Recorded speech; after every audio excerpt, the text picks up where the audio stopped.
Gloire à Dieu.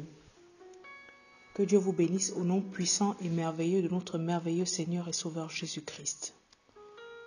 Père, c'est encore un privilège, c'est encore une joie pour nous en ce jour d'être tous assemblés en ton nom, de pouvoir encore célébrer, Seigneur Papa, tes merveilleux hauts bienfaits dans nos vies. Merci pour ta parole que nous nous apprêtons à partager en ce moment. Merci de prendre le contrôle. Toute divagation, toute confusion, tout trouble, toute lourdeur, toute fatigue est ôtée de nous au nom de Jésus-Christ. Merci parce que tu disposes encore nos cœurs à recevoir la vérité avec douceur et humilité. Et l'œuvre que tu as commencée en chacun de nous, Seigneur, tu l'amènes à accomplissement. Sois béni au nom de Jésus-Christ. Amen.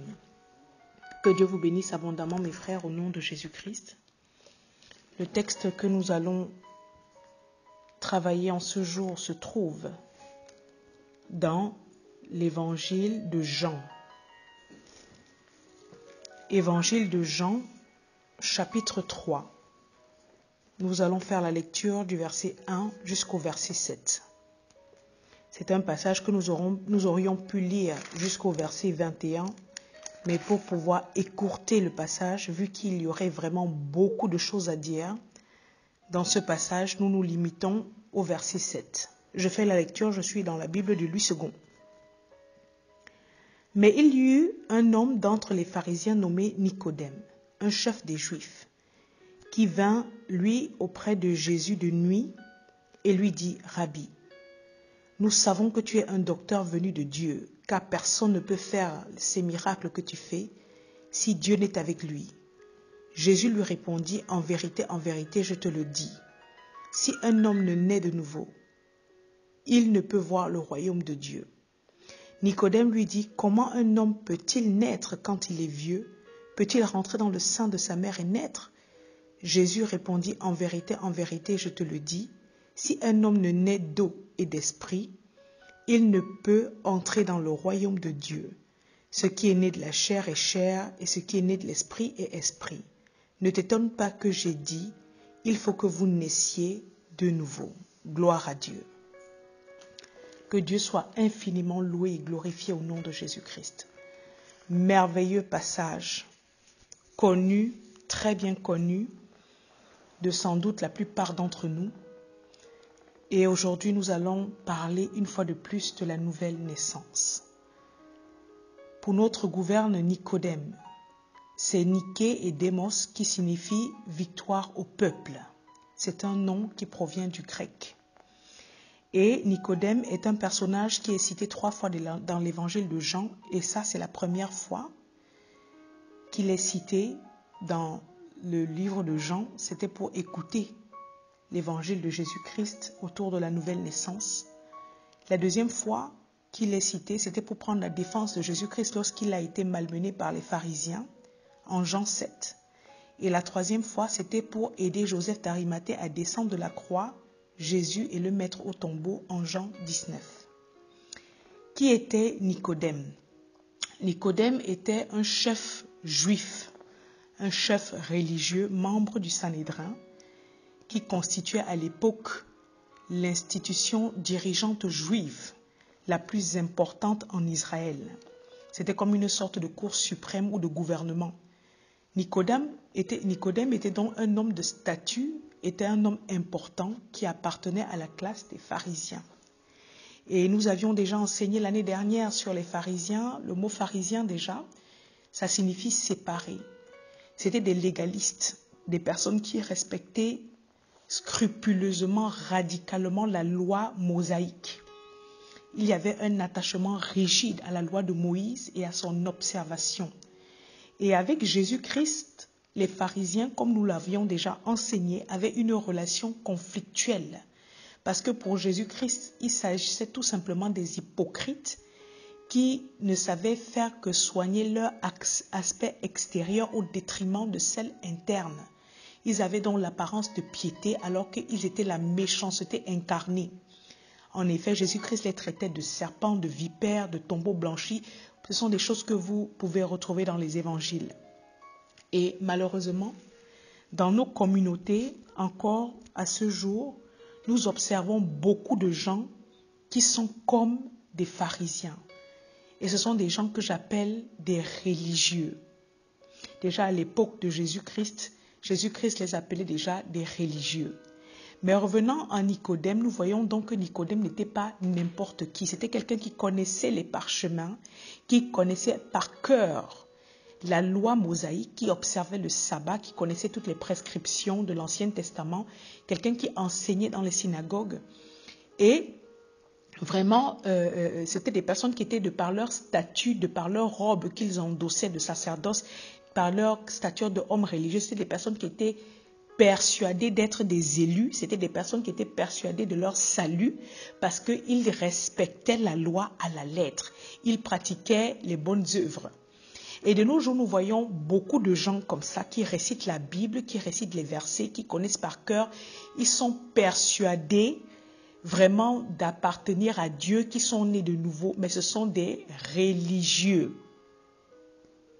Et ils sont convaincus vraiment de par leur statut, de par leur connaissance des Écritures, qu'ils ont sur le bout des lèvres d'être vraiment nés de nouveau.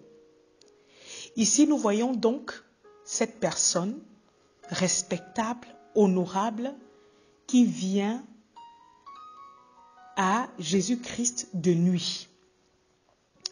Verset 2, Nicodème vint de nuit à Jésus-Christ et il dit, « Rabbi, nous savons que tu es un docteur venu de Dieu, car personne ne peut faire ces miracles que tu fais si Dieu n'est avec lui. » Déjà, comme nous l'avions vu il y a quelques semaines, la recherche de la vérité avec les rois mages, avec les mages, ce n'étaient pas des rois, c'était des mages, et qui ont fait un long voyage quittant de la Mésopotamie, de l'Orient, pour Bethléem, pour arriver à trouver où était Jésus-Christ. De la même manière, Nicodème s'est levé et il est allé vers Jésus-Christ. C'est important d'aller vers Jésus-Christ. Parce que Jésus-Christ est le chemin, la vérité et la vie. Jean 14, verset 6. Nicodème s'est déplacé du haut de son statut de chef religieux spécialiste de la loi. Il s'est humilié et il est allé vers Jésus-Christ pour connaître l'authentique vérité. Voilà le premier pas d'humilité de Nicodème.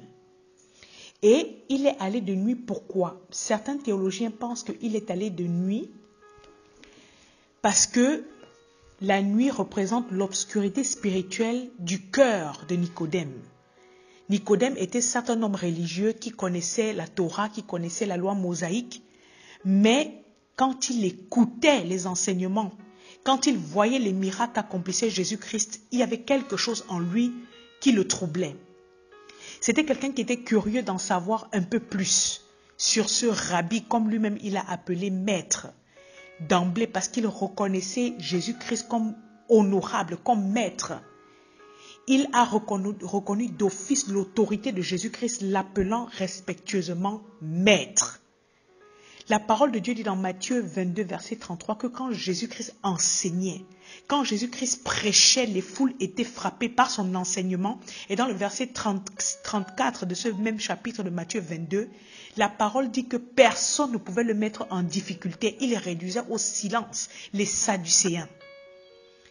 Parce que l'intelligence que Jésus-Christ avait, la prédication qu'il avait était une prédication tout droit descendue du royaume de Dieu. Et personne ne pouvait le contredire. Et la foule était frappée par cela. Et il n'était pas aimé.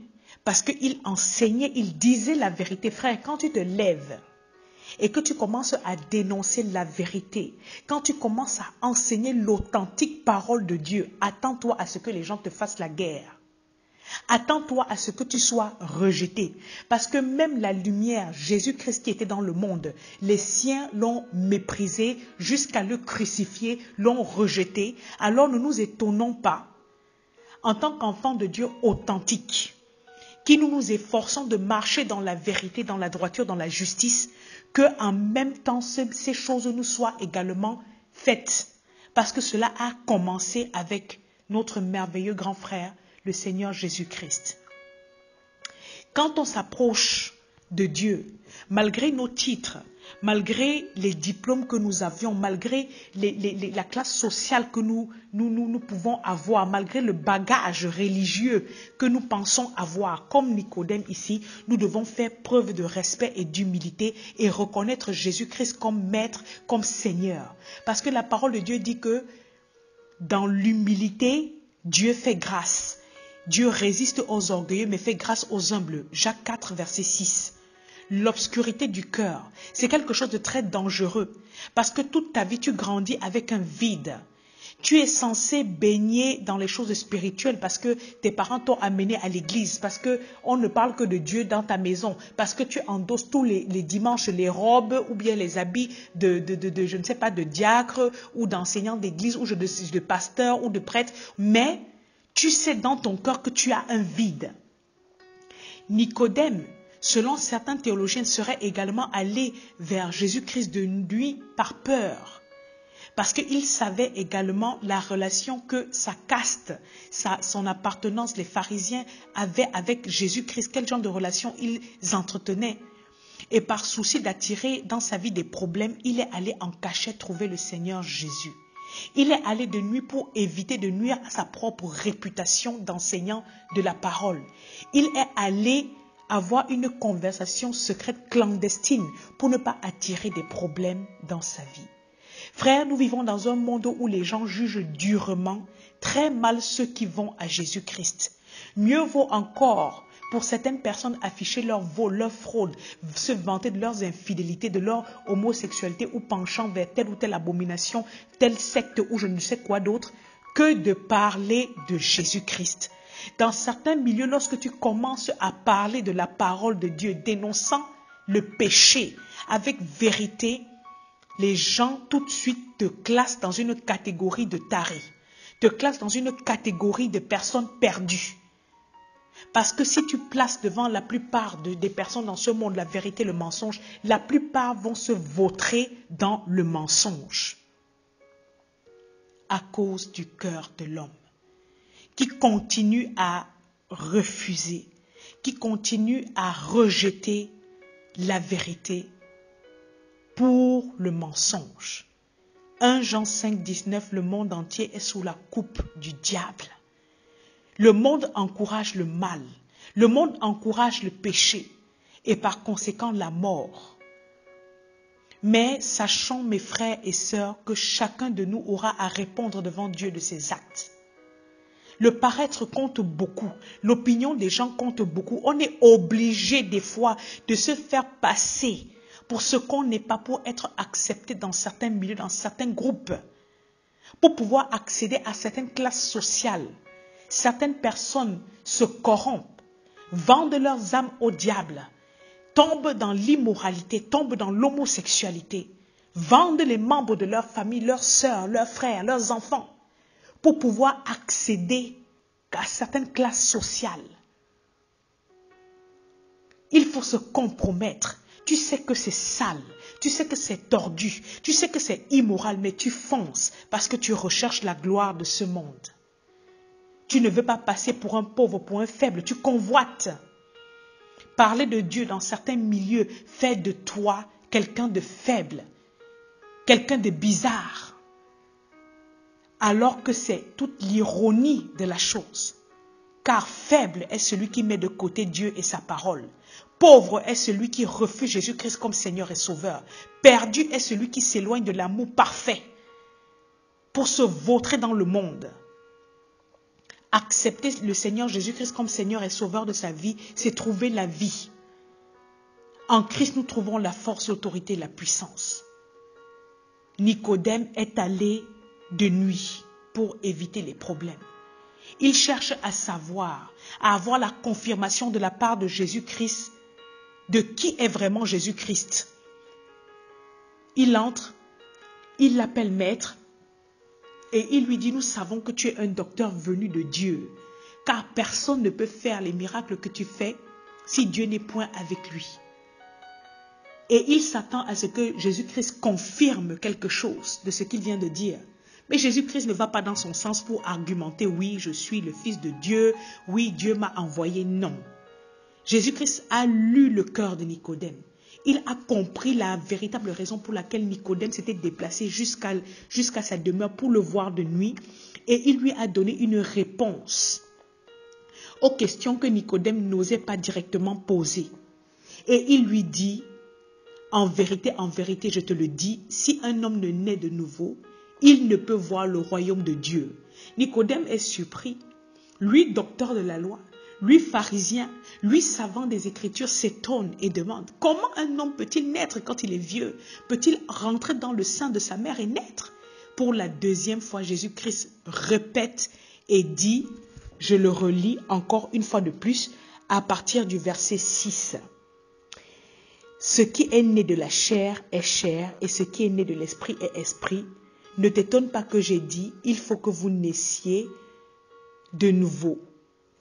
Jésus-Christ répète pour la deuxième, voire la troisième fois, cette même chose, naître de nouveau. Naître de nouveau. Tandis que Jésus-Christ parle des choses spirituelles, Nicodème, dans sa tête, voit l'aspect physique, de la naissance physique. Je vais encore rentrer dans le ventre de ma mère pour renaître, alors que Jésus-Christ parle de la naissance d'en haut. Il nous a sauvés non à cause des œuvres de justice que nous aurions faites, mais selon sa miséricorde par le baptême de la régénération et le renouvellement du Saint-Esprit. Tite 3, verset 5. Jésus-Christ parle à Nicodème d'une régénération, d'une transformation spirituelle au travers du Saint-Esprit. Il lui parle de la nouvelle naissance, car personne ne peut être sauvé s'il ne naît de nouveau. Personne ne peut avoir accès au royaume des cieux. Personne ne peut arriver à cela s'il ne naît de nouveau. Et ce n'est pas quelque chose qui se passe de manière anodine. Il faut une intervention divine. C'est un acte divin. Il faut passer par la régénération personnelle pour être sauvé. Celui qui est né de la chair, ce qui est né de la chair est chair. Et ce qui est né de l'esprit est esprit. La chair, c'est le vieil homme. La chair, c'est l'homme dans sa faiblesse, qui est due à la chute d'Adam, qui est due à la désobéissance. Alors que l'esprit, né de l'esprit, c'est l'homme régénéré en Christ. Je le répète, cela ne se fait pas de manière naturelle en soi. Il faut une intervention divine. On ne passe pas comme ça de la chair à l'esprit, de l'existence naturelle au royaume de Dieu. Il faut l'intervention de Dieu. Dieu est esprit, Dieu est saint. Et pour pouvoir arriver à comprendre des choses divines, des choses spirituelles, pour arriver à marcher en pleine communion avec Dieu, il faut avoir cette nature spirituelle, cette nature de Dieu en nous.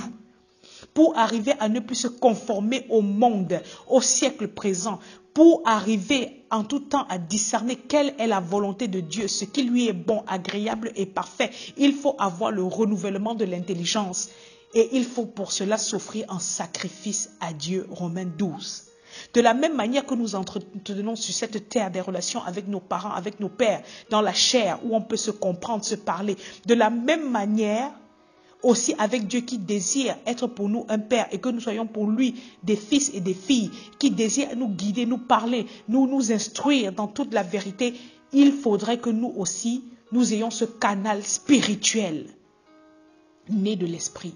Paul dit dans Romains 8, verset 13, « Si vous vivez selon la chair, vous mourrez.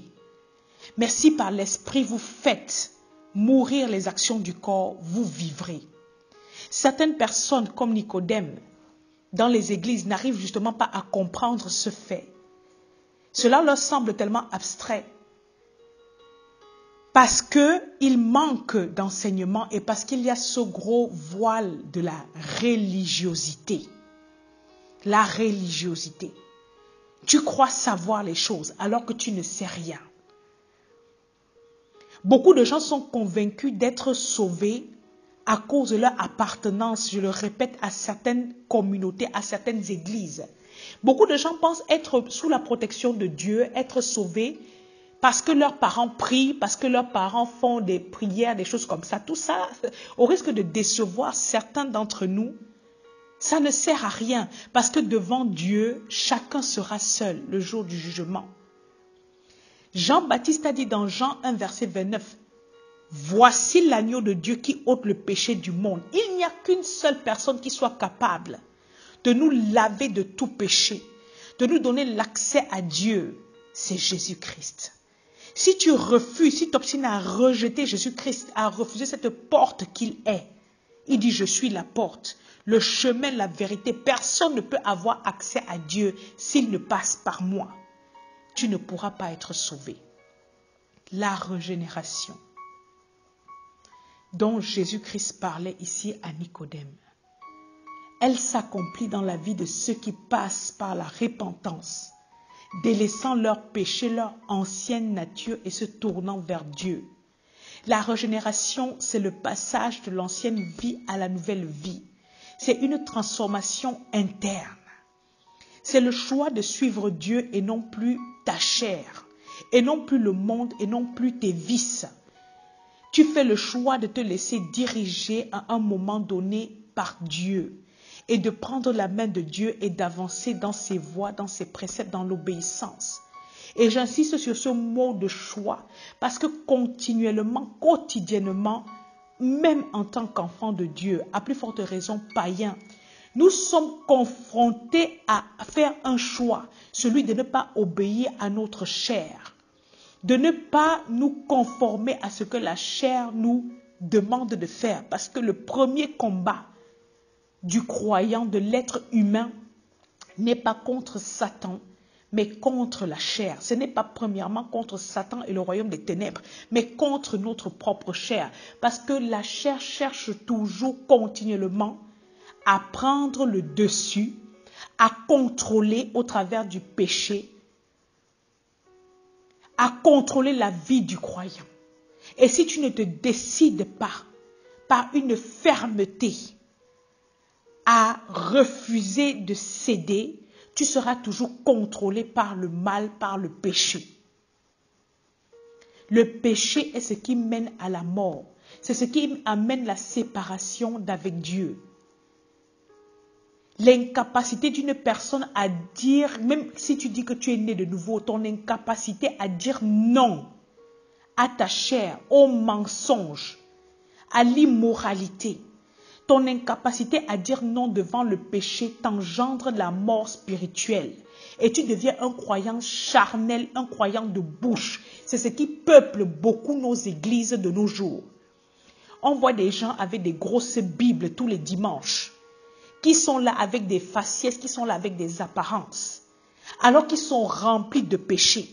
Ils parlent de Dieu devant la chair, alors que ce sont les premiers à commettre des impudicités, à faire du mal, à calomnier, à mentir, ne pouvant pas aligner une seule phrase sans beaucoup de méchanceté et de mensonges, des exagérations. La nouvelle naissance, ce n'est pas un slogan. Et c'est à cause de ce genre de choses que beaucoup de gens fuient les églises. Beaucoup de païens, tu ne peux pas leur parler de la nouvelle naissance parce qu'ils regardent les attitudes et les actes que font certaines personnes et disent aussi c'est pour ressembler à ça. Non, je refuse. Mais sachez qu'il y aura un jugement, mes frères. La nouvelle naissance. Jésus-Christ a entendu ce que Nicodème lui a dit de nuit. Rabbi, nous savons que tu es un docteur venu de Dieu, car personne ne peut faire ces miracles que tu fais si Dieu n'est avec lui. Jésus-Christ n'est pas allé pour confirmer ce qu'il était venu lui dire, mais il lui a juste dit en vérité, et chaque fois que Jésus-Christ dit cela, attention, en vérité, c'est que ce qu'il s'apprête à dire est quelque chose d'extrêmement important. Il faut vraiment prêter attention. Il lui a dit, je te le dis, si un homme ne naît de nouveau, il ne peut voir le royaume de Dieu. Et Nicodème reprend, mais comment un homme peut-il naître quand il est vieux? Peut-il rentrer dans le sein de sa mère et naître? Jésus-Christ reprend pour la deuxième fois. En vérité, je te le dis, si un homme ne naît d'eau et d'esprit, il ne peut entrer dans le royaume de Dieu. Ce qui est né de la chair est chair, ce qui est né de l'esprit est esprit. Ne t'étonne pas que je t'ai dit, il faut que vous naissiez de nouveau. 3 fois. Jésus-Christ revient sur la nouvelle naissance. C'est important, mes frères. C'est quelque chose que Jésus-Christ a dit. C'est ce pourquoi il est mort, pour nous réconcilier avec Dieu, pour nous donner libre accès à Dieu, pour que nous puissions, au travers de sa mort, au travers de la résurrection, l'accepter comme Seigneur et Sauveur. Comme merveilleux Seigneur et Sauveur de nos vies. C'est important. Après avoir entendu ce passage, toi qui m'écoutes également, lève-toi comme Nicodème et va vers Dieu. Même si c'est de nuit, sois convaincu que le Seigneur ne sommeille ni ne dort, mais qu'il est toujours prêt à recueillir celui qui va vers lui, même de nuit. Je vais élever la voix pour prier. Dispose ton cœur à recevoir aujourd'hui ce merveilleux Seigneur et Sauveur dans ta vie. Mais cela passe d'abord par une repentance. Mon Dieu, mon roi, pardon.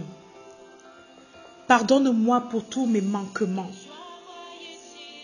Pardonne-moi pour mes infidélités, mes péchés. Je te demande pardon. Ta parole déclare que si je viens à toi et que je t'avoue toutes mes transgressions, tu es fidèle et bon pour me pardonner et me purifier de toute iniquité. Je désire marcher en nouveauté de vie. Et pour cela, je confesse de ma bouche et je crois de tout mon cœur, de toutes mes forces, que Jésus-Christ est ton Fils et qu'il est Seigneur et Sauveur. Je l'accepte dans ma vie comme merveilleux Seigneur et Sauveur. Et je crois que je suis sauvé. Que Dieu vous bénisse au nom puissant de notre merveilleux Seigneur et Sauveur Jésus-Christ. Amen.